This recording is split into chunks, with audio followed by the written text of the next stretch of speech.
Whoa, no, we got a real bum. Yeah, Mike, Nice. Keith Jackson here. It's college football season. Can you believe this? Coming, baby. Media day for Penn State is this Thursday, and that's Correct. always an exciting time. Penn State, you look at the schedule, they're playing the number 1 team in the nation, the number 2 team in the nation, and right now the number 10 team in the nation, according to the coaches poll, all on the road.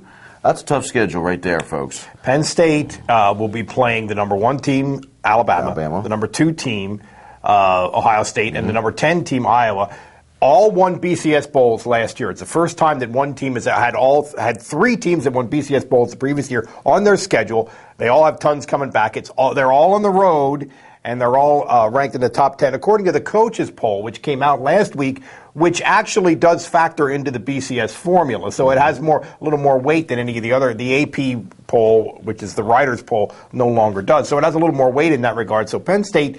It feels like Penn State is really up against it this year and maybe is sort of limited in terms of what's possible in this season in terms of wins and losses. Well, it's a good thing they have a veteran quarterback and veteran linebackers. No, back, they do right? not, Starkey. You were mistaken again. No, they have a very young quarterback, and we got some Well, questions. they don't know who the on line. quarterback's going to be. Good point. I'm sure. He's going to be young in terms of experience. We know that, whoever it is. Well, let's get into some of the questions on Media Day that's already been stirred up in your mind that you're going to be asking Jopa and the players on Thursday. Right. Well, the first thing is Joe himself. I think after what everybody saw on ESPN from the Big Ten Media Day out in Chicago, where Joe looked kind of feeble, his speech was kind of slurred, according to a lot of people, concern about his health and his physical condition and his sharpness.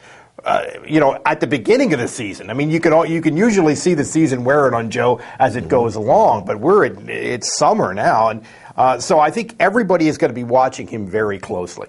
This is a chance to kind of get close to him that we sometimes don't have, and that's one of the things I'll be watching, and certainly.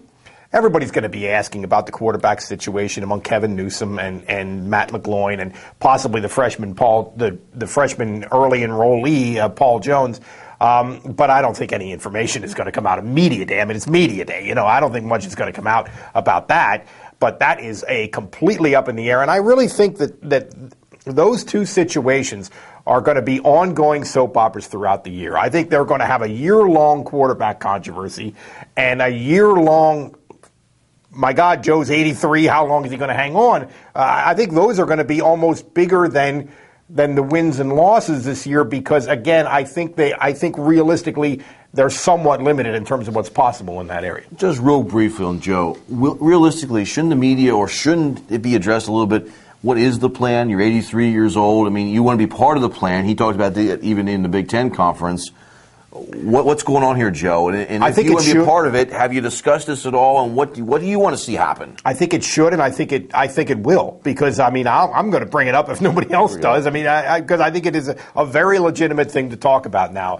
There has to be a way some way of getting a grasp on how this is going to end. We're in uncharted territory here, and we are for good reason. He's a legend. He's the biggest name in this sport, without question. But still. It's a legitimate question. How is this going to play out?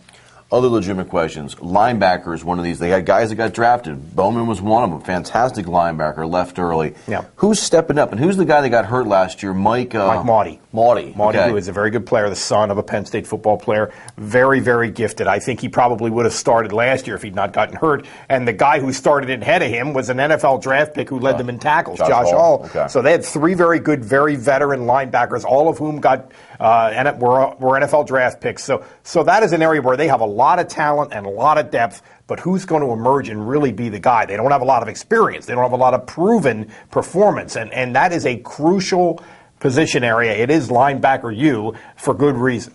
One last thing, the coaches poll. What observations do you make overall from that poll? What's the dominant conference this year? Well, I was a little surprised. They've got Alabama 1, Florida 3, which I think might even be a little bit of a reach for Florida. And then you go way down to, I think, 16th is the next SEC team, LSU. So I think there's a suspicion out there that the SEC is maybe not going to be quite as dominant as it has been. And there's increasing criticism in the SEC for not leaving the South to go play in a non-conference.